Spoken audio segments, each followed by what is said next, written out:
Hello, everybody, and welcome to the podcast. It is Midtown Malfunction. My name is Carson Taylor, I'm Ryan D. Adams. and we have a special guest with us. It is Victor Broughton right over here. Woo! I love people that cheer for themselves. I'm a big I'm my fan of number one that. cheerleader. There's no doubt Dude, about look, you got to be in life. You know what I mean? it. 100%. At the end of the day, you got to have your own back. You know? Nah, man, we know Victor from work. Do we do that? I Do don't we know. say the name of our I'm not employer? scared. I'll be the blame if y'all need me to be. It Well, is Debris Po Boys in Yeah, downtown yeah, yeah. Mobile. Yes, that's where we work. We work at Debris. So in 38 minutes, when we're deep in a controversial conversation, we do not represent. Yeah, anyone that owns or operates Debris Po' Boys and Sandwiches are not affiliated or involved in what is about to be said Exactly. here. Great disclaimer, boys. Great disclaimer. Yeah, That's we what just I want to mean. protect them. I think it was good. The gumbo's the banger, by the way. But anyway, go ahead. Gumbo is Yes. delicious. Gumbo is delicious. But yeah, we have Victor here, and I think a huge part of the reason why we talked about when you're here is because your extensive knowledge of hip hop, I'm Yes. a huge hip hop nerd. and then also your experience as being a member of a hip hop group. Well, for a couple of years, I had a good little run there, Yeah. having a blast. How long were you in that group? So I started performing like in high school, and I'd met up with some guys, and in high school did senior salute at Murphy, and then we did a talent show, and after we got out, we just kept jamming. I got together with some friends, and our first gig was at a Garfield's in Mobile, Alabama Mall. Garfield. Closer? Yeah, Sorry. yeah. But yeah, Garfield's. And so we played there. I think we made $300. And Whoa. then the second time we made $400. And then I begged my brother, who owned a live music venue in downtown Mobile called Monsoons. Yeah. And I begged him to let us play. He gave us the worst weekend of the year. Back then, it was the weekend before Bayfest. And we packed it out. Nice. So my first band, I want to say it was like a year. It was called Jazz Jones, and it was full live instrumentation, 3 rappers, a DJ, What? keyboard player. Holy shit! We went all out.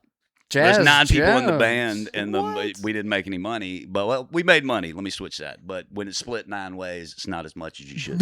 Yeah, but do you have any recordings of that? Yes, I've got recordings of Jazz Jones, and I've got actually a DVD of the second band I was in with Chris Spees, Corky Hughes, John Milham, Christian Gazard, legendary musicians, and my best buddy Rando Dixon.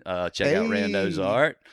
Rando Dixon art, fantastic illustrator, artiste, I guess. Yeah. Anyway, so it was me and Rando. But yeah, we have DVDs from Monsoons that we have recorded. My father still has one put up, but we did that for 5 years, toured the Southeast, and then I probably jumped on every damn stage in downtown Mobile for a good 6-7 years. So That's yes, awesome. freestyling and doing whatever they would let me do, basically. Yeah, There's your resume, man. Sorry, I went through it, baby. That's what we do. That's I'm cool. wordy. I'm wordy. Yeah.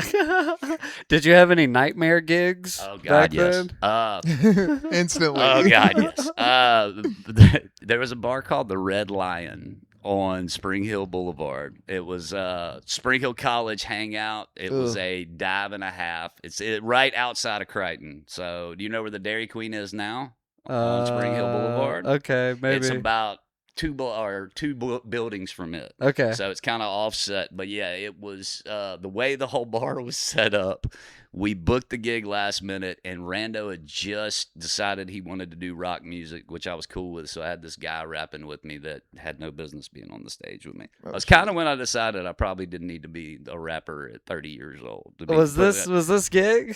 I think that was the Wow. one. That Okay. was, I mean, I'm playing with these fantastic musicians, but it was just different with your boy next to you. You know what I mean? Like I could look at him and I knew what he was thinking. He could look at me and know what I was thinking, and could go any way at any point in time. But it was all about the love of music until you get hit in the mouth and feel it really good sometimes. But Yeah. Man. Well, damn. yeah. Yeah. Sad, Honest to goodness, man. music is love, and it's a blast. And that feeling and that adrenaline you get on the stage there's nothing like it. But there's also no feeling like standing in a room and getting crickets and people staring at you like you're an idiot trying to do Jay-Z H to the Izzo or something like that. Yeah. H to the Izzo, B to the Izzo. The says on my Izzo, he used to dribble down in the end. It's hard living at home with the Turkish. Got it dirt, you know that. Damn, so they just weren't having it. What did you think? Do you think maybe part of it was because did something else start coming in that they were into that you weren't aware of? Oh, no. And you were like doing something that was considered now older? No, actually, the formula switched when I didn't have my buddy or my co-writer, my co-pilot, I guess would be the best way of saying it. Yeah. When Rando left, it just felt different, and That was the real group. I'm telling you, so after my first band quit, we had made like a ton of money the night before New Year's Eve, and my ego was not small at that point in time. And so all these guys I went to high school with, I was in the band with, Jazz Jones. Yeah. And so I got my ego boosted a bit, and I quit like 2 weeks later. Well, you thought you were going solo? I didn't know what I was going to do. I just thought I don't know. People tell you how great you are at something a lot of times. In Mobile, Alabama, and you're 20 something years old. Yeah. And you're drinking, and there might be other illicit substances involved. And you just think you're the king and you can do whatever you want. Yeah. And you don't realize that you're probably caving in friendships and hurting things that you didn't realize you were hurting.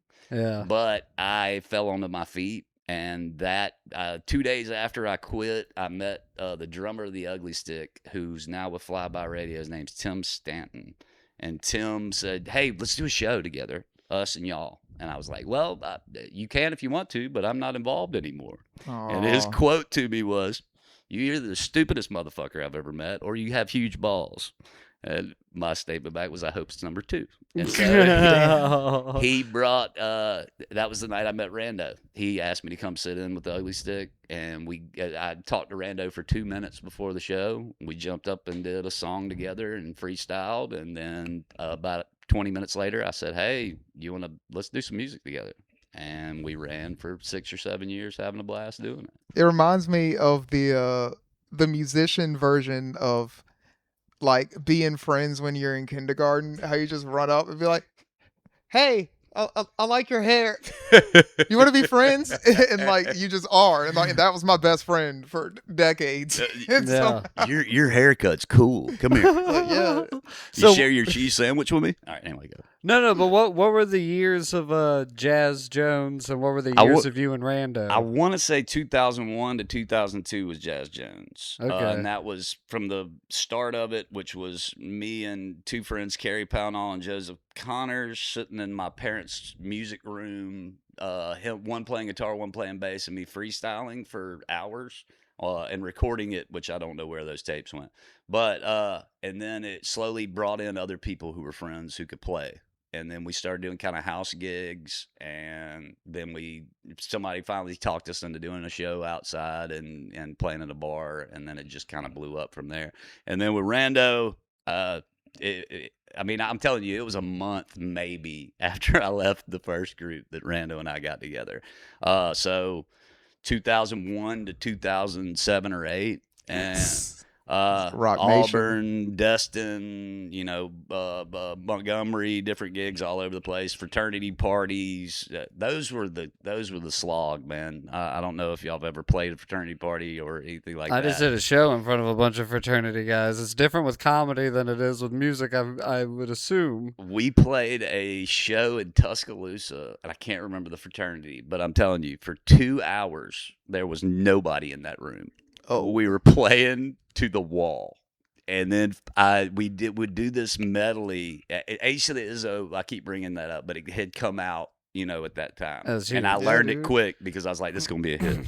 And then we would do a version of, at the bridge or right after the second verse, we would go into I Want You Back by Jackson 5. and they go nuts, and then we go back into H-Izzo at the end, big bang, you know, dynamics all the way up, and then we would rock it and end it. We had to play it 4 times that night. They made us do it again. Do it again. Oh my fucking god! Because they asked. Oh my god. The Becky back they're up. paying you. I mean, those are they pay money, dude. They're paying $5,000. You're gonna do whatever the hell they want you to do. It is what it is. Those gigs. As much as I've met some of the best people at fraternity parties, I still have friends from the parties we played. Birmingham Southern, South Alabama, love them. But man, they are the most finicky crowd who does not care what you think about or what you love, period. Yeah. That's music in general, man, especially live music. It's what the crowd wants, not what you want. Fuck your passion. Play this Journey. Dude, I'm trying then, to ba. You're going to like it, dude. Dude, it is crazy how, like, everybody starts that way. And it's like, you start off it seems like when you look at the trajectory, especially like classic bands, except for that weird time with like prog rock where I feel like they just wrote a 17-minute song about space and Indians. Yes, and then Rush. Yeah, Yes. Genesis and all that shit. You know what I mean?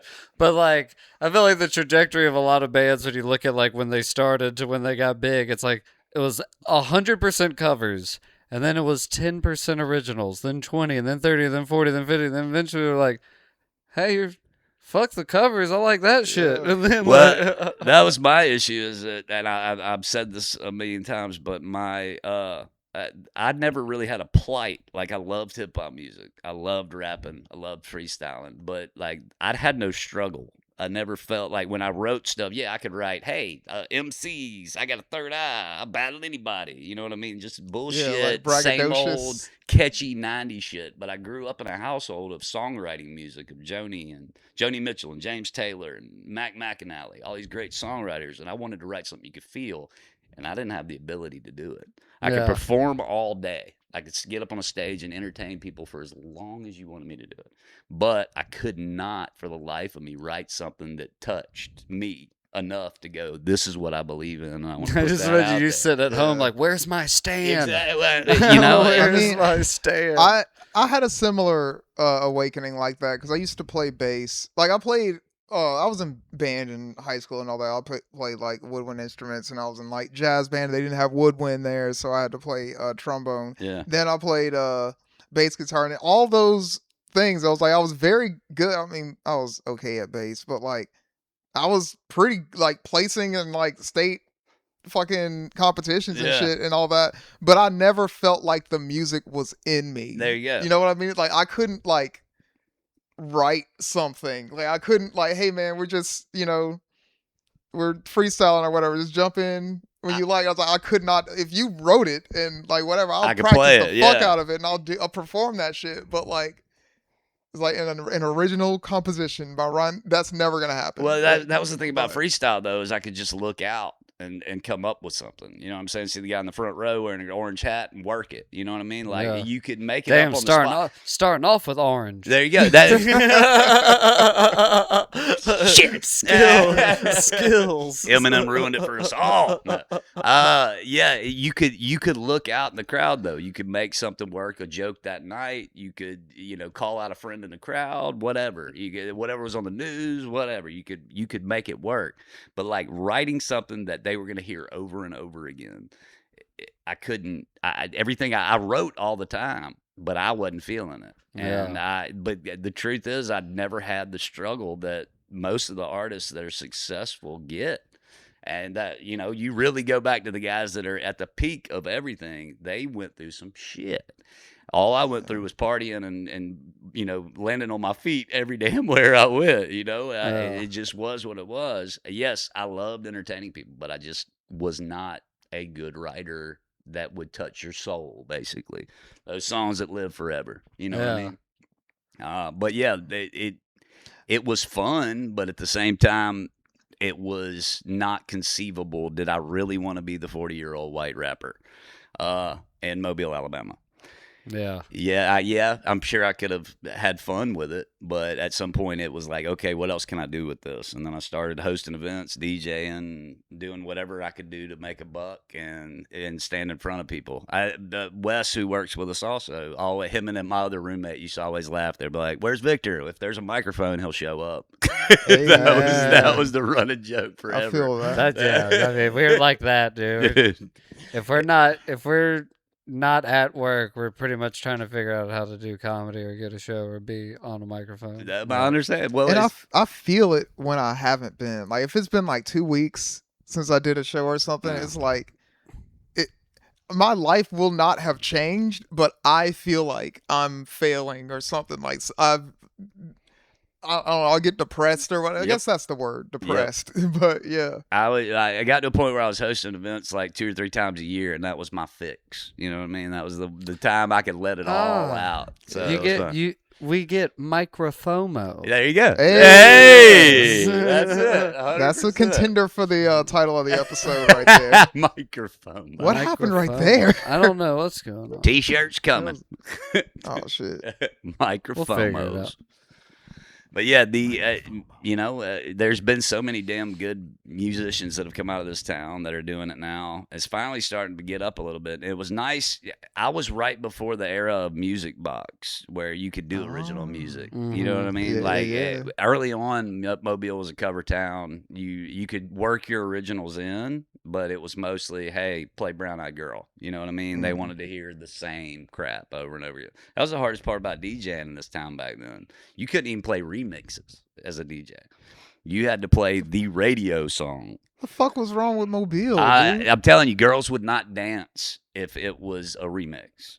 If they didn't recognize. I feel like, I don't know, because that's a whole different experience than I had. Like coming up in Mobile, like when I first started going downtown, and like maybe for the next few, I really don't know how long it went on. Yeah, people might know there's a shit going on called TKO and at the Music Box. I know exactly what you're talking about, bro. I was at TKO every fucking weekend.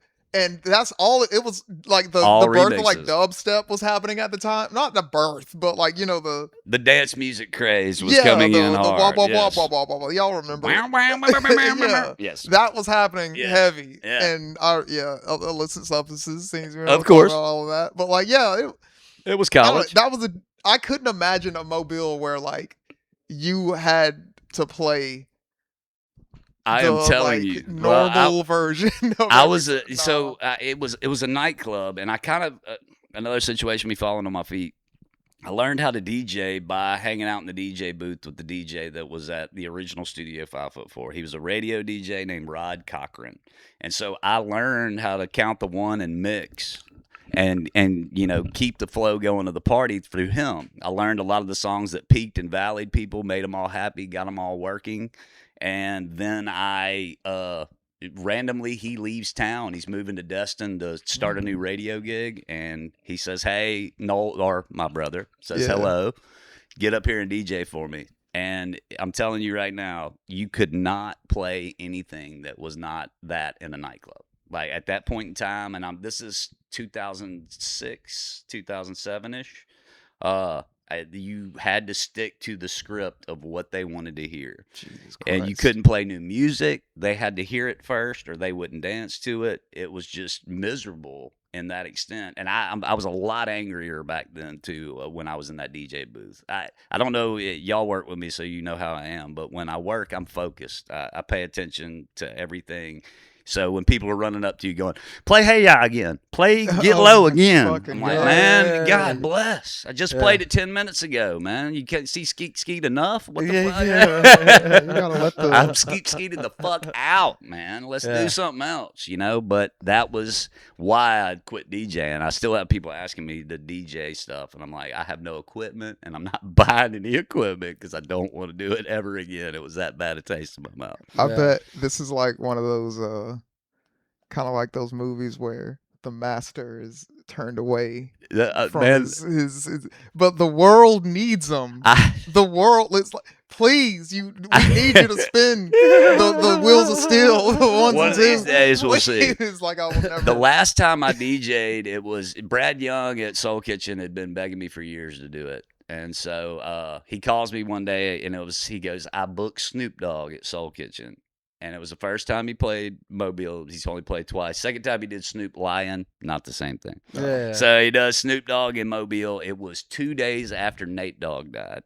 But he called me when he booked the show and he goes, hey, I got Snoop Dogg coming. Will you DJ? And I was like, I really can't say no to this one. Yeah, I gotta do this one. What? Like, of course. I gotta do this one. First thing you do is remix. The first thing I did was call somebody and go, hey, I need some music. And a buddy of mine came out and helped me get it done.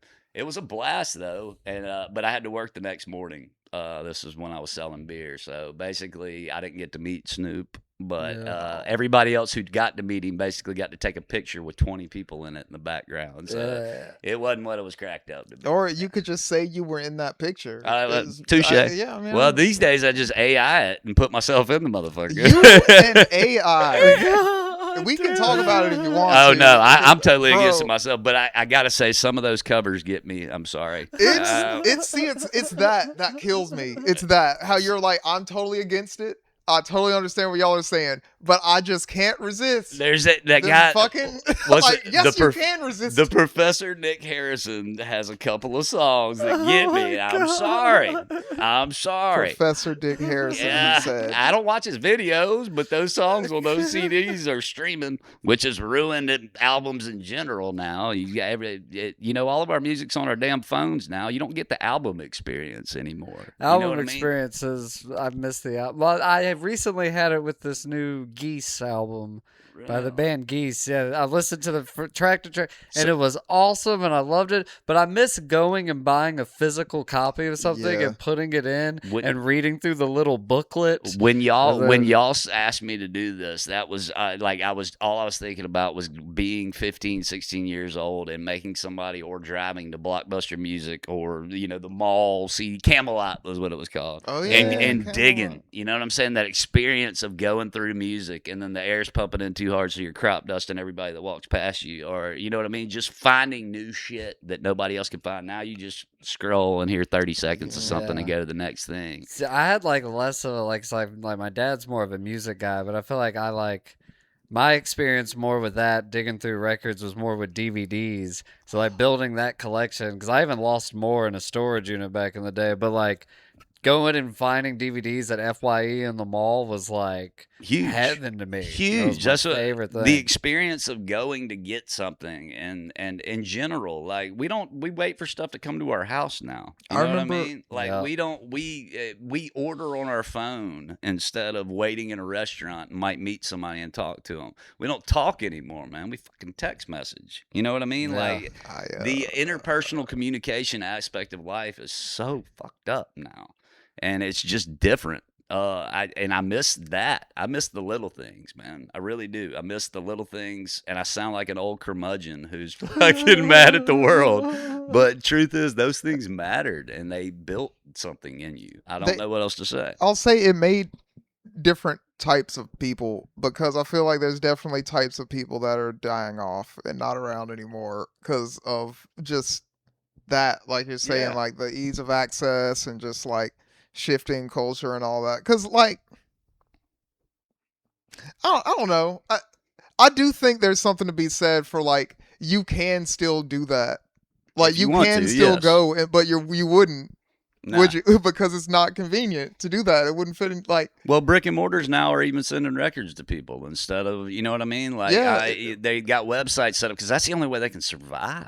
Music's just changed. I'm guilty of it too. I'll start, a song and then 30 seconds in, ooh, I want to hear something else because it's right here. It isn't just popping a CD in and you're like, I could dig through the book while I'm driving through traffic. It's the investment, right? Because it's the investment. 100%. Music seems more disposable when it's so when the access is so easy versus the amount of attention you would give to something that you had to let's say it's a record, for me personally, it was a CD, not an actual physical record, but I would see like a music, like specifically it was "Go with the Flow" by Queens of the Stone Age. Yes. I saw that music video Yeah. and I was like, I'm going to go buy that CD right now. And I got in my car and I went to FYE and I bought that CD. We all have this and it's moment. like, Go I ahead, have to 'cause he's going listen there too. because I invested part of my day I'm with to you. tracking this With down you. and getting it. So With it's you. like, Kid Cudi, Day and Night. Same Ah. thing. Saw the music video, and then for some reason that album came out like 2 years after that music video. But when that album dropped, I went to the mall the day it dropped and bought it. Man, he had a mixtape before that, before the album came out. It was called "That Kid Cudi" or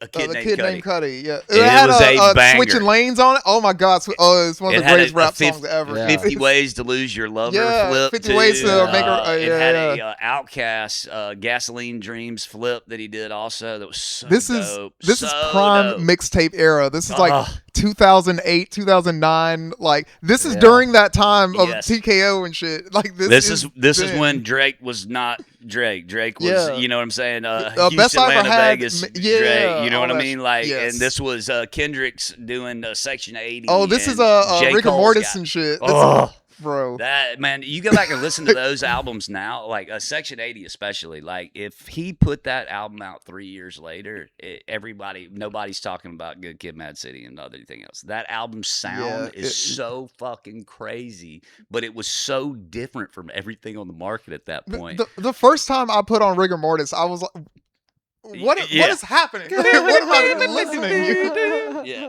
dude, I'd seen there was a blog called thesmokingsection.net that I frequented daily 5 times a day back then, and they put up a freestyle mixtape of Kendrick. It was Kanye's Monster, and it's the first time I know everybody made a big deal out of that Big Sean track when he calls out everybody. Yeah, he Control. had done that way earlier with this Monster track, and I was breathless. I was like, who is this kid and where did he come from? And then like 3 weeks later, you know, they had the what did he put out? It was a Dr. Dre song. I can't remember the name about it, but he did a song with Dr. Dre. And Was this on and Dre at the beginning of it is talking about it. There's like a snippet from the Wake Up Show, and Dre's going, "Yeah, who are you listening to? Who are you looking forward to working with?" And he's like, "There's this kid from Compton named Kendrick Lamar. I really want to work with him." And he said it on the radio before he met him, and shit. Kendrick put it at the beginning of it. I can't remember that. It's like watch out for Detox is what it's called. Okay. Anyway, it is that's young, hungry Kendrick, and he ain't changed. That has got to be the coolest feeling ever. It's almost like I showed Carson this clip of a Timbaland stream, bro. I've got to send you this. Those are a blast. I gotta send you this beat if you've never heard This it. It's motherfucker. it might be the greatest beat ever made. It's 1 minute and 24 seconds, and every time I listen to it in the car, I'm like, restart. I gotta give it 3 or 4 listens. He It's doesn't so get good. the To love set he it up- deserves, period. Hold man. on. Oh no, it's Yeah, not it's Timbaland. not It's not Timbaland. Timbaland. Oh, To really? tell Timbaland has a Twitch stream where yeah, yeah. sometimes I know what you're he'll talking have like Guest beat. and people they'll have send him send him in and he'll like judge them or whatever. Literally, like he's like a hardcore, you know, all like Yeah. literally the beat before this plays. He like put on the beat for like 5 seconds. And he was like, "Trash that. That sucks. Boo." Everyone was like, "Boo, lame." Yeah. And then he puts this on, and it is Just crazy the shit. greatest beat I've. It's like Dude, I it's don't one of want those to things hear. where the dude does it perfectly. Like the first 11 seconds is just letting the record play. He's like- so you're just listening to it. You're like, okay, I see what he's about to sample or whatever, and then Boom. drops, and he's like, Oh. "Who is this?" And he keeps asking. He's like, "Who is this guy?" And the guy, dude, there's like during COVID, so the guy's messing with his name. He's like, "B Haru," and he's like, It's beat Haru. Beat Haru. Beat Haru. And they do it for like 5 minutes. He's Beat like, Haru music. and he's like, Beat "Stop. Play it back. Haru. Play it back." Bring it back. Bring it And back. every time it hits this one part, he just keeps closing his eyes and putting his finger in the air. It's incredible. And you It's see incredible. the guy, like he's Yeah. watching the stream and you see his reaction. Yeah. And it's like, this has to be the greatest moment Man. as an Oh, artist. yeah. Like, dude. His son's like in the room with him watching the stream. He's like hugging his son. His son doesn't even know what's going on. He's like, our lives are about to Like, change. you have no, a like, little we bit, don't just live a here little bit. anymore. Just a little bit. Yeah, that I am enthralled by videos of people with their kids riding down the radio, hearing their radios or song on the radio for the first time. You know what I mean? Those get me every damn time, no matter what. But no, I was gonna go back to buying an album that you see a video for and Thrive. That was actually my first, like, I can't believe that what this is and I love hip hop was Diggable Planets, Rebirth the Slick. Ooh. And I saw that black and white video, starts off with that stand up, boom, boom, boom, boom, boom, boom, boom. And I remember going, oh my God, I don't know what this is, but I need it. And I went to the record store that day, bought the album. Is this the one with the Afro pick on it? No, that was Blowout Combs. Okay. That was the second album. This is their first one. They had a #1 hit, and this song is just, it's jazz hip hop personification beauty.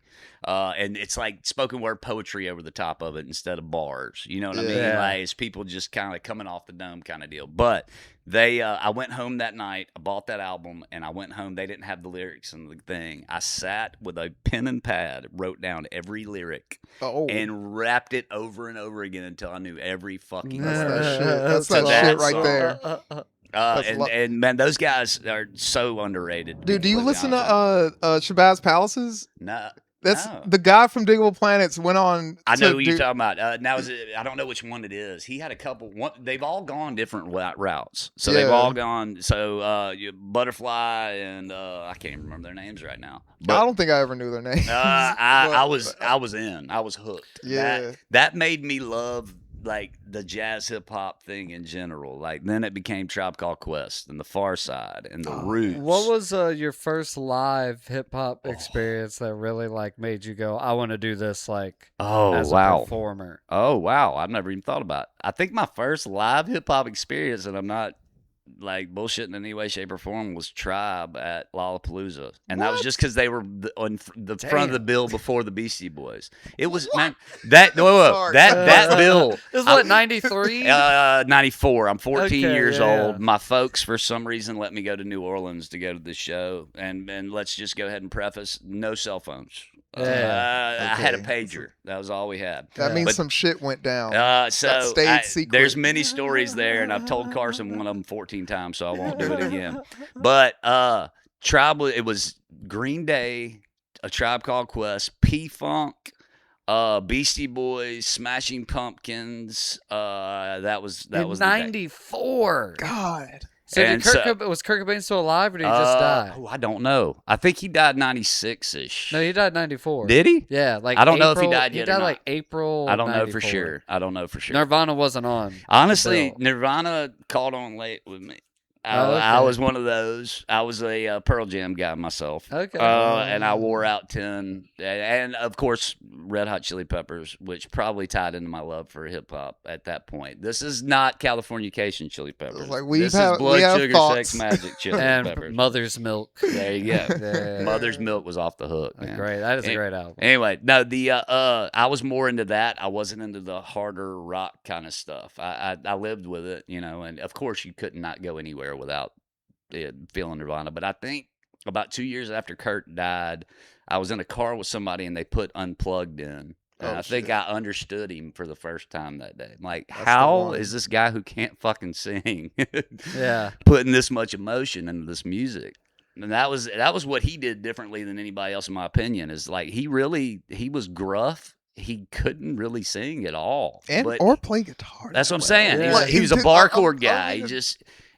God I don't damn mean to it, point that out, y'all. But no, he made a good. No, he made you feel it though. No, dude, It he really did. It's crazy when you listen to Something in the Way. Oh my God. It's fucking two chords back and forth, and him like low hum singing. Yeah, and it's captivating as fuck. It dude. goes to it changes the room. It's like. my number one rule with art, but mainly music. Yeah. I don't want to hear how you kind of feel. Nah. That's my it's the reason that I say my least favorite song in the world is "I Got a Feeling" by. That's a terrible song. But I got a feeling that tonight's gonna be a good night. I'm with you. That's the song. I'm with you. That's a terrible song. No, but did you ever listen to their first album, Following No. Up? Black Eyed Peas used to be dope. Yeah, I know they used to be changed a really lot. dope. Oh yeah. That first album was so fucking different and so good. It was kind of like De La Soul, 3 Feet High and Rising vibe. It was completely different. Their breakdancing, the live instrumentation, like it was different. And then Fergie. Then they didn't make any money, so Fergie showed up. What was she doing before that? She was in a group. She was in a girl group. But Yeah. I don't know the name of it. I forget. London Bridge had fallen down. I don't know. Yeah, something that really album good. is huge, Bro, Man, I still the like that song. Fergalicious. Huge. Yeah. Glamorous is a banger, I gotta say. Glamorous, Fergalicious, London Bridge. London Bridge. And might have been one more on that album. Well, I mean, and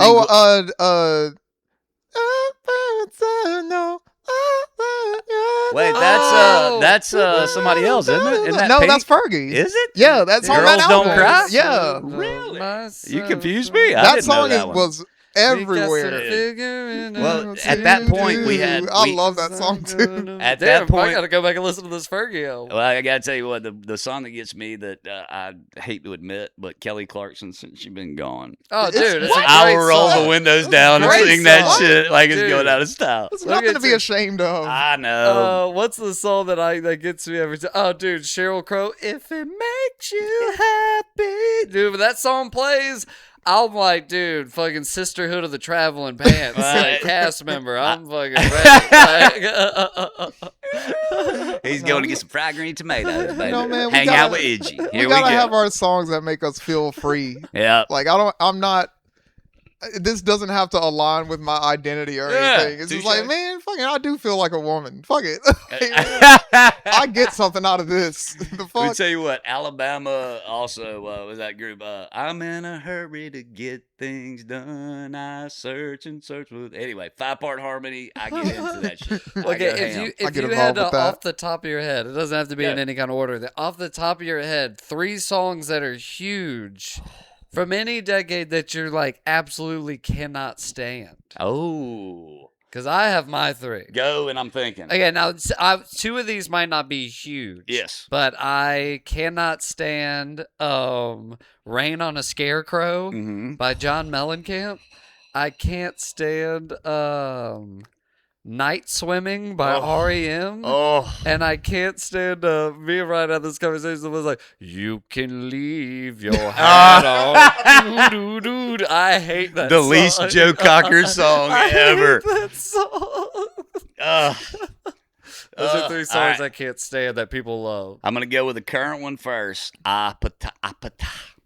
You know what I'm talking about? Bruno Mars and that Korean chick. No. Oh What? my I don't God, think it's I've heard everywhere. this. What? Don't you want you like I want you, baby? Oh, that song. Don't you Yeah, need yeah. me like I need? Anyway, terrible song. But it gets stuck in your. It's an earworm to hell and back, and I think that's part of the reason I hate it. I think it's now stuck in my Everybody head. Hurts from REM. Okay. Drives me nuts, and like I will be at work and it'll come on, and if I'm not at the iPad first, my sister-in-law runs over and hits the button as fast as she can because she despises it also. And then I'm gonna go, what's her name? Katy Perry, Fireworks. Fireworks. I despise that song. Okay. I would rather claw my eyes out. It's another one I don't know if I could. Dude, know do you ever off feel the- like a plastic bag? Never. Full stop. Nah. Like, don't Unless I'm complete watching the American Beauty, then I feel like a plastic bag. Oh my floating God. Oh on my the god, boat. that fucking cheesy. the connection. You know, when I was like 13 and saw that movie for the first time, I was like, because it's just Really? the violins come in, and I'm like, I feel this, you know. Ah. And then I I don't watched think- that movie again, like as an adult, and I was like, this movie kind of sucks. I don't I think that hate there was this movie. Any was- point that I saw that movie and was like, yeah, they're really doing something here. Like, I yeah, was like, It it's was an pretentious adult's as breaking fuck. point, is what I saw. They got it me as. when I was in middle school. I was like, emotions. And it was an adult breaking point, is what my father, I think, broke it down for me. That was why he loved it so much, so we watched it multiple times. But we're also a movie nerd family, so we'll talk. Like, we'll be at the dinner table talking and fucking break out IMDb going. Oh wait, he was in this, and this. Like, Oh yeah, I do Oh, that yeah, shit yeah, all the time. I'm we- big on that. I'm Anytime try- I watch anything, I'm constantly on Wikipedia and instantly just like clicking on blue names, and I'm like, oh, dude, what the fuck? He was in RoboCop. too, or whatever? I'll say that another fall of society. We're staring at our phones instead of actually watching and listening. Oh yeah, that's true. I am the worst about it myself. I'm not saying anybody else doesn't do it, but yes, it keeps focus away from what's really fucking happening in general. But anyway, I'll get off my soapbox. I'll say this: I am actually really proud of audiences because in the past year or two, whenever I do stand up and I look out at the crowd, like it is very rare that while I'm performing, I see somebody on their phone. Now, maybe in the way back, you know what I mean? Because they know they can get away with it, and they're probably not bothering too much. But it actually has been very rare. But I'm sure at concerts and stuff, especially like a large concert of 8,000 people, everybody, you look around. Just Either the they're whole filming, or you look crowd, around like, and some girl's like bobbing her head, but she's also like scrolling something. And you're like, really, right now? I caught myself doing it. There's a songwriter that my family listened to for years. He's actually the lead guitar player for Jimmy Buffett's band called Mac McAnally, and Mac played in Biloxi, and like we're amped, and we go all over. Like 5 of us go over there. We're excited, and my family's not a big Jimmy Buffett family. I'll just say that right now. Not big Jimmy Buffett fans. Yeah, he's good. Don't get me wrong. Just not my usual go-to. I should have put him on the list somewhere. Cheeseburger in Paradise should have been on that list. My apologies. But yes. Anyway, so Jimmy, all of a sudden, they're like, Mac's like, hey, I brought a special guest, ladies and gentlemen, Jimmy Buffett. And without thinking, I picked my fucking phone up and started filming. And Noel's like, are you really fucking filming this? And I was like, damn it. Got me. Got me. A famous name. I don't even care. And I'm so excited to film this right now.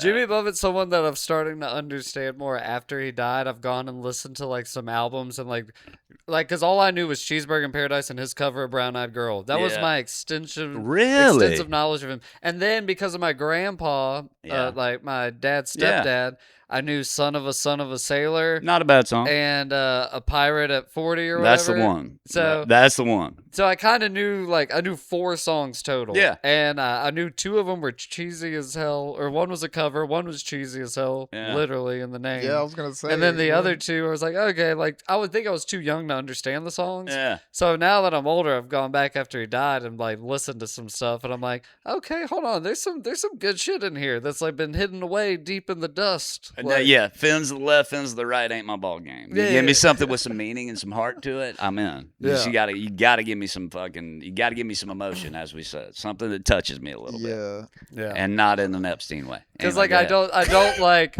there's he kind of does that thing that country does sometimes where it has that comical element. Where it's and then she took my dog. But somehow the dog is the punchline to some kind of setup that they said before. Yeah. And the audience laughs and clicks beers. They're like, we get that. And it's like, I hate this. I get that's an interactive, or it was an interactive experience to go to a Jimmy Buffett show. But it's just not my interaction. You know what I mean? Just like anything else. Hell, we're talking about hip-hop a bunch today, and in general, there's a whole bunch of people that have no fucking clue what any of the stuff we're talking about is. Yeah. But if they actually, it affected them, they felt it, it'd be a whole different thing. But that's why, music's music. It's what touches you, what makes you feel, what hits you the right way. Yeah. Lately, I've been in a soul mode bad. I can't tell you how many days in a row I've been singing Never Too Much by Luther and just walking around going, never too much, never too much. I can't stop. He showed me. So I don't know how the song missed me my entire life, but somehow I never heard the Tevin Campbell, Can We Talk? Oh. Somehow I'd never heard that song. Made it 31 years of my life without hearing it. And he showed it to me, and the amount of times that I just catch myself just, can we talk for a minute? Also, speaking of, I've been editing my special, and me and Ryan which was fantastic, by the way. Thank you. I appreciate that. Yes, thank you for coming. Of course. But I've been trying to learn how to color grade, and so whoever color graded that music video it's for cinematic. Can We Talk? I have not seen that video. Go back and watch it. Okay. It's gorgeous. Whoa, my dude! It should be a. Was he still working with Prince at that point? I know he was at Motown. That was early Tevin, right? Yeah, this is probably he was still working with Prince. He looks like he's 17. Oh, he was. He was. Yeah. He was a monster though, man. Mm-hmm. What was his first huge one? Was Round and Round.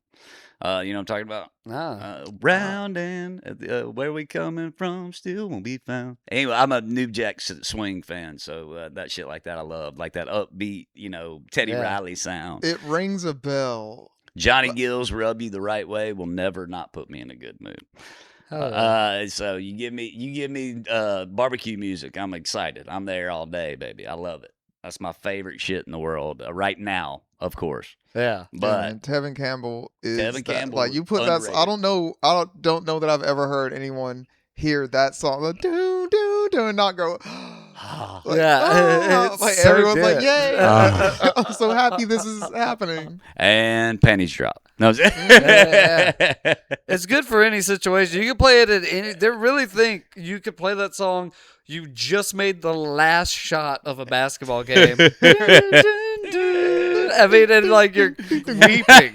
The city's been put back together. Please like, do that on the video. Please, we need a game-winning shot with that. That should be the new March Madness song. And it will work. That's how good the song is. Like, nobody will complain about this.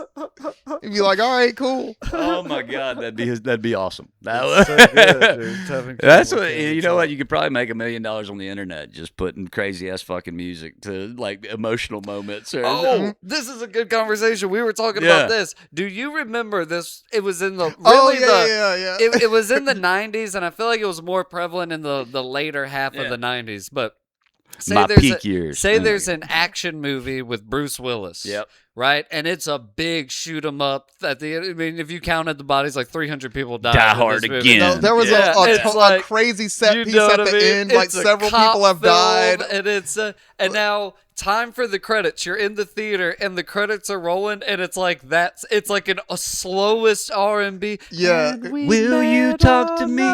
I really wanna. I really wanna touch your heart, and you're like, why are we exiting the theater to this song after watching Bruce Willis take a man and rip his head off? Like, the director was getting points on that song. I really would like to think like it was on the soundtrack, but they didn't know where in the movie to put it. So they were just like, fuck it, put them. All the other tracks, just have them be at the credit roll. A lot of the times it would be the last song on the credits when it's rolling up that little weird symbol that's like an oval shape. You know what I mean? Oh yeah, the fucking like logos and shit. Now there were movies that had these great soundtracks that were known for them, but most of the time they didn't give a flying fuck about what songs were on, especially in that era. Now it's kind of changed to where everything matches what's happening. You know what I mean? Like that's part of it. Scorsese kind of changed the game with that shit. What do you think was the first soundtrack that really made soundtracks big? Would it be Forrest Gump or Pulp Fiction? Now, when did The Bodyguard come out? Dirty Dancing. Ooh. Forgot. That's good. I played that the other day, and every female in the restaurant was doing the Patrick Swayze dance. Like, man, it still hits, and I hate that song, and it still hits. But that soundtrack was huge. But before that, Big Chill with who is it? God, what's his name? Jeff Goldblum and bless my heart, I can't remember his name right now. Whole bunch of people are in this movie, but it was an early '80s kind of think piece. Kevin Kline. There's a whole bunch of great actors in this movie. But Big Chill had a huge soundtrack, but it was mostly old Motown and funk. So it was songs that fit the dynamic of the movie instead of just put in because, hey, we need a new song by Prince or Rick James or whoever the hot artist is at that time. It was more like a curated playlist than they made it for, you know what I'm saying? They took the songs where these people are meeting back up after 20 years and they took their soundtrack and made it the soundtrack. And that one sold a ton. But yeah, I would say Dirty Dancing was in that boat, but still had, the number one hits that were ridiculous. Even Patrick Swayze got a number one hit on that motherfucker, man. That's crazy. She like to win. Say, I want to do the Eddie Murphy. Eddie Murphy had a hit. I want a hit. Put me in the studio. I can do it. My girl wants to party all the time. I'm just gonna cut together all the singing moments. This is one clip. No, and then what was that other one? Dinosaur in your butt. You got it in your butt. That's an Eddie Murphy song. I don't remember Put this. a dinosaur bone in your butt. You got it Right now, we're in all your butt. going to get Eddie Murphy's first album and listen to it Yeah, on the a way lot of people home. just pause the podcast and Google what the fuck he's talking about They're right wikiing now. it as they Eddie go. Murphy, Eddie Murphy has a song on that album because Hunter was obsessed with it when he worked at Debris. Really? And every night that we'd be closing down, he'd go and put on the dinosaur in the butt song. Speaking of, you were talking about geese the other night, and I thought you were talking about goose. No, the whole, no. I know. I totally did. I I'm was not like, a fan of Is that the Goose. name of the fans of the Goose? I'm not a fan of Goose, but the band man. Geese, they're an You indie were- rock I'll band. check 'em. They're Did you ever tell that incredible. story about you telling Oh man, Ebeth. about- Ebeth obviously was not in the mood to hear anything. And She gets not in the mood to hear stuff? No, anyway, go ahead. she had just got to work. You know, I'm going to pay for that one later. And it's Sorry. early. It's early in the morning, and so she's standing there, and I was like, Ebeth, let me go ahead and tell you, there is a new band, and it is not Goose, it's Geese. And then she just went, shut the fuck up. I think that's what my name is on Brian her lost phone. it. Shut the fuck up. Oh To be my honest.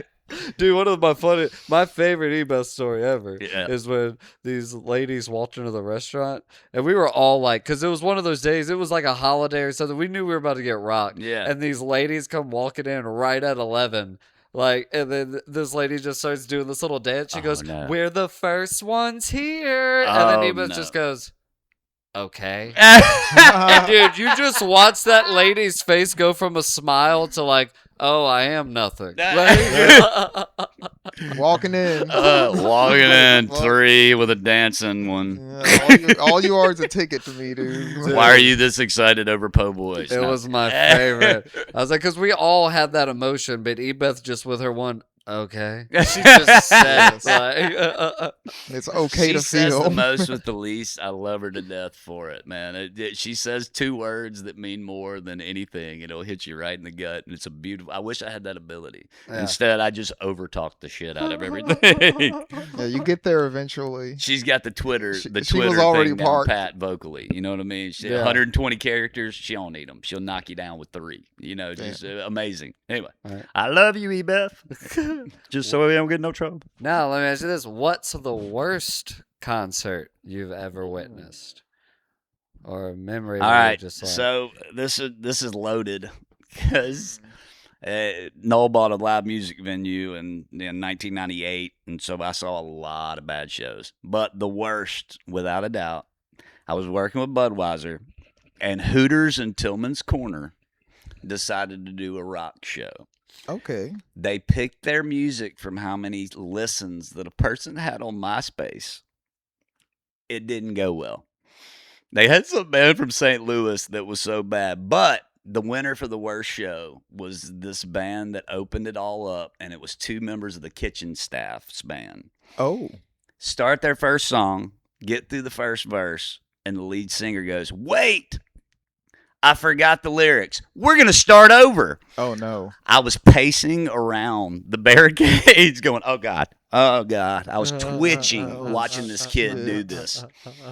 5 people up front jumping up and down, I guess family members, I don't know what. But I'm telling you, every nerve I had was jumping out of my body. I was just You were cringing. in tension heaven. Like as a person who's been on stage, if I ever stopped the song mid-streak and then said start over, I hope somebody would punch me in the face. These kids were so young they didn't get that. But I don't even remember their name. It hurt that bad. I can still picture the lead singer and the bass guitar player's faces. And Oh, was it awful. burned into your Time brain. out. Dude, Yeah. Oh shit. I will say this: that's not a concert. Okay, You went to concert. a show at Hooters. gig even. Concert. All right. Like what's let's like see. a what's To, like a Soul Kitchen Plus experience? All right. Cypress Hill, 311 in the Far Side, and the UNO Lakefront Arena. What year? 95. It was bad. I'm about to get there. 311 and Far Side knock it out the park. Cypress Hill's headlining. They get on stage. This is Temples of Boom, Cypress Hill. So this is past, Insane in the Membrane time. So this is the darker Cypress Hill. They were in a beef with Ice Cube. And they call out Ice Cube, say, "Fuck him." and then started this song in the middle of it, and 15,000 people turned on him in 2 minutes. Silence. I guess they got love for Ice Cube, man. And this is Today Is a Good Day, Ice Cube. This is maybe he may have Predator? been right before Put Your Back Into It, Ice Cube, which I was not a huge fan of, but it was a hit. So Ice Cube was beloved, and they said fuck Ice Cube, and I swear to God, and Friday had just come out. Yeah, around that area. Yeah. Yes. So yeah, that is probably there. It's like saying fuck there. Michael Jordan. Am I right? Yeah, exactly. Like, what do you mean? Like, You're shitting on a West Coast legend. I'm wearing his shoes. You're shitting on the guy who wrote the lyrics to 80% of Straight Outta Compton. Bad idea, dude. Bad idea. Period. But yeah, he that was pretty rough, I gotta say. Now the best, that's fucking tougher.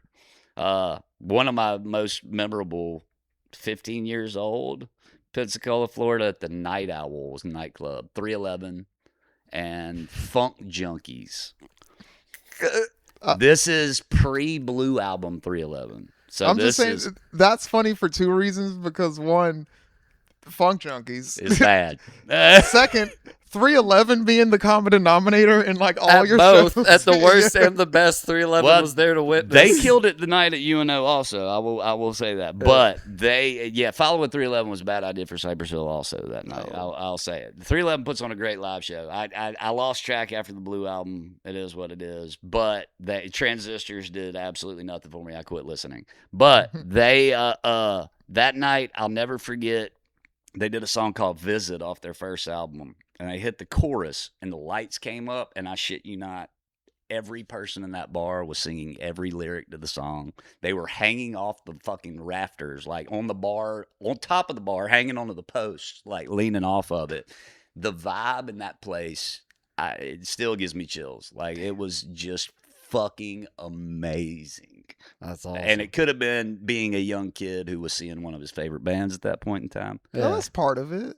But at the same time, man, I'll never forget. Like, I can still picture the bar, and when it lit up, everybody's faces and everybody's mouth singing at the same fucking time.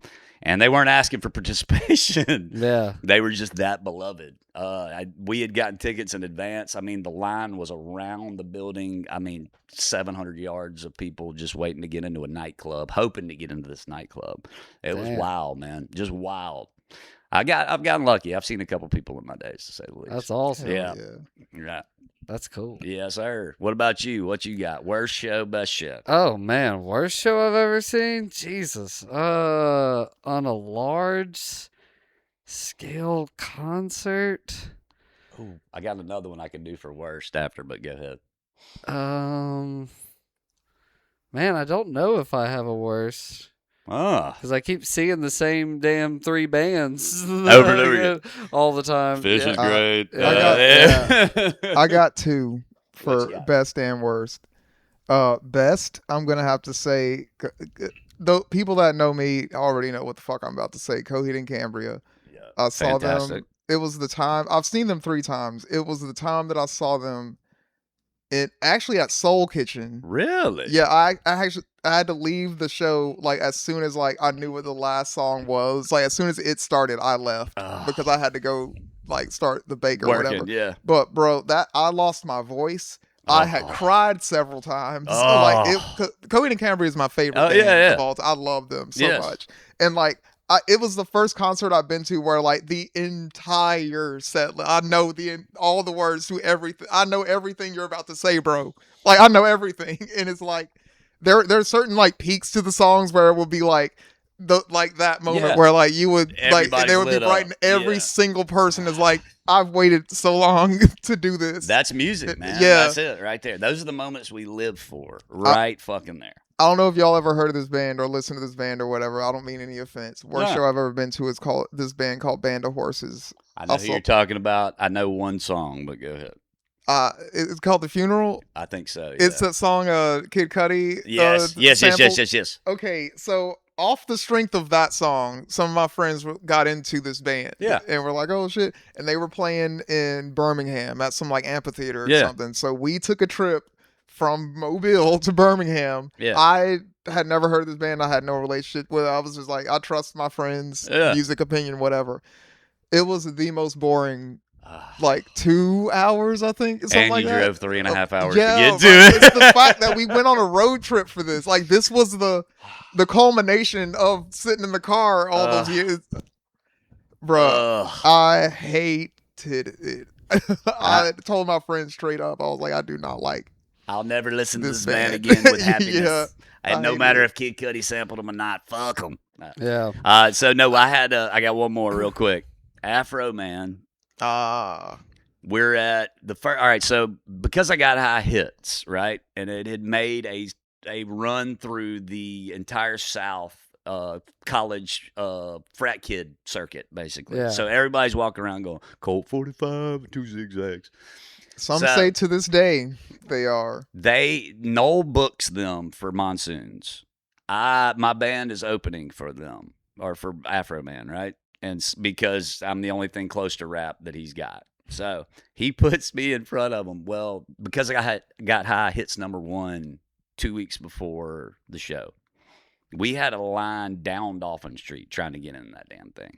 We opened the doors at 10. This never happened back then. Back then, we started at midnight. We started at like 9:15 because it was already immediately packed, like just immediate. We opened at 10:15. We start the show. Damn. It was incredible. And at that point, Afroman had a band with him. And it was a good show for what it was. I mean, Afroman's Afroman. You know what you're getting. You know what I mean? Yeah. So he books him again. He comes back this time. He's got a CD player. And his uncle. And he had lost his record deal. Damn. And somebody gave him some of the best hydroponic that he could possibly fucking get when he came to Mobile. And he was stoned to the fucking bejesus when he walked in the door. Ugly Stick opened up for him. And so they do their set. Get off the stage. He puts his CD player up there. 20 seconds into the first song, it starts skipping. Oh, no. Colt. Yeah, Colt, again. Colt, and so at this point, he goes, all right, y'all, this is going to be the first acapella Afroman show. Oh, no, it isn't. No. It actually isn't, though. No. Oh, God. And so then Tim Stanton, the drummer, Ugly Stick, jumps on stage, starts playing the drums. Then Brian Graves, the bass player, jumps up, starts playing bass for him. They don't know the songs. You know, he picks up a guitar, he's showing them what key it's in, and then he starts rapping. And so at some point, he decides, or I don't know who decided, but we jump on stage and start freestyling.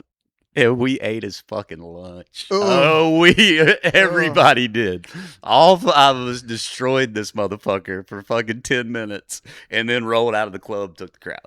It was fun, but it was rough. I'm telling you, that first fucking 3 minutes of him rapping with no beats. God. And it's You're pacing around, freaking out, like, I'm back at Hooters. On top of that, though, like, you know, it had family implication on top of it. I knew my brother was stressed out of his mind. He booked this guy, and he's like, what the fuck is happening, man? Yeah. And I think he told me he gave him the guarantee and gave Ugly Stick the rest of the money just because he breached contract. He's like, get out of my bar. And they saved the show. Yeah, exactly. Yeah. Basically saved his ass. And probably were better than the band he would have brought anyway, to be honest with you. Those boys.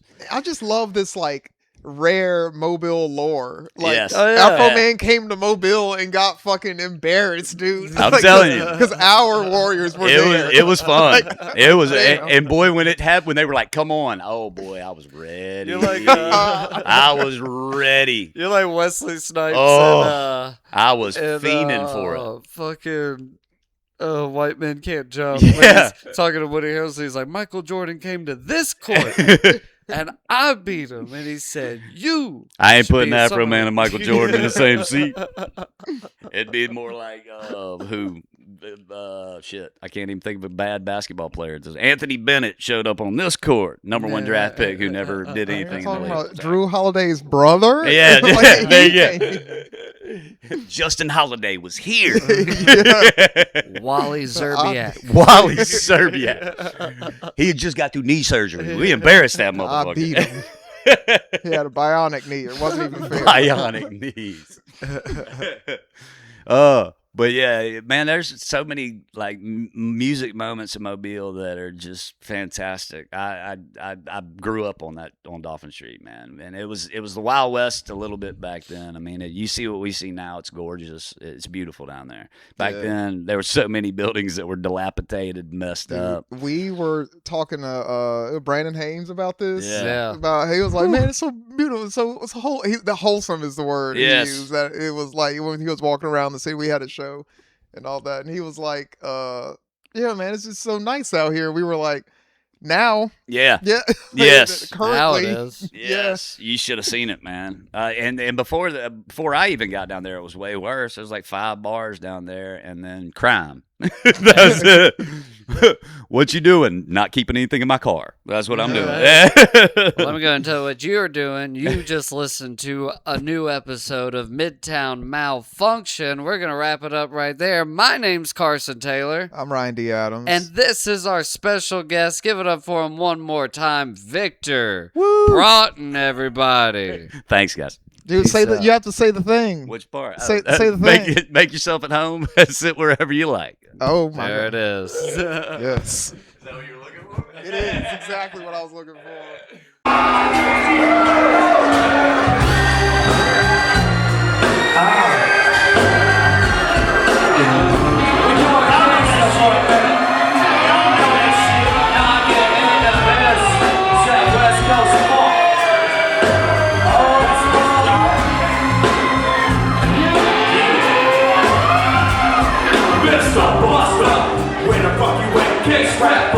So I know you got your hands to get on hard. Don't fucking your wrong dog. The hood you grew up with, niggas you came up with. Don't even respect your ass. So now it's time for the doctor to check your ass. Nigga, you used to be my homie, used to be my ace. Now I got the slap the taste out your mouth. Nigga, bow down to the road. Fucking me, now I'm fucking you, little hoe. I think I forgot. Let you slide. Let me ride. It's just another homicide. Yeah, it's me. Talking on the easiest streets that you can walk on. So strap on your Compton hats and nose and watch your back, cause you might get smoked, low. And pass the blood, and stay low key. Big G, if you lost on your homies, look. You call it what you want to. You fuck with me, never so much that I fuck with you. Yeah. We got your motherfucking record company surrounded. Put down the candy and let the little boy go. You know what I'm saying? Yeah.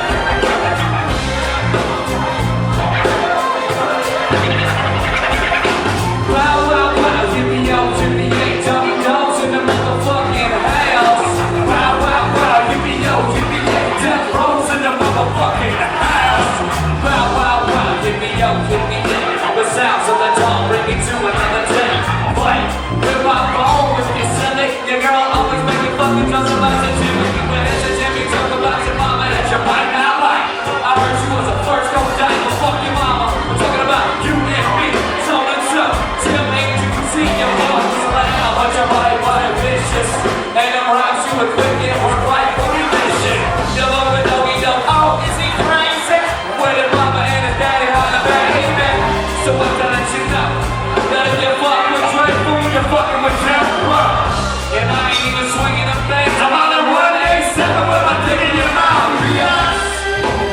Yeah, boy, y'all bitches trying to get on the track. You wanna step up and get your brain crack, bitch? Step on up now. We ain't no motherfucking Joe, so remember the name. Mighty T.R. Yeah, boy. Now understand this, my boy Doug can't be touched. Spitting no fucks, can't fuck, buster. He bust, I thought I was sleazy. He thought I was a mark, cause I used to hang with easy. Animosity, made you speak and you spoke in your track. Check that fool off, huh? If it ain't another hoe that I gotta fuck with, gap teeth in your mouth, so my dick got to fit. With my nuts on your tonsils, like your own stage rapping at your wagon concert. And I'ma smack that ass full of backside and show you how Jeff Rose pull off that ride. And you might not understand me, cause I'ma run you in Compton and blast you with Miami. Then we gon' bring the South Central on the streets as I take every step to the temple. Spine cut as I pull out my strap, got my chrome to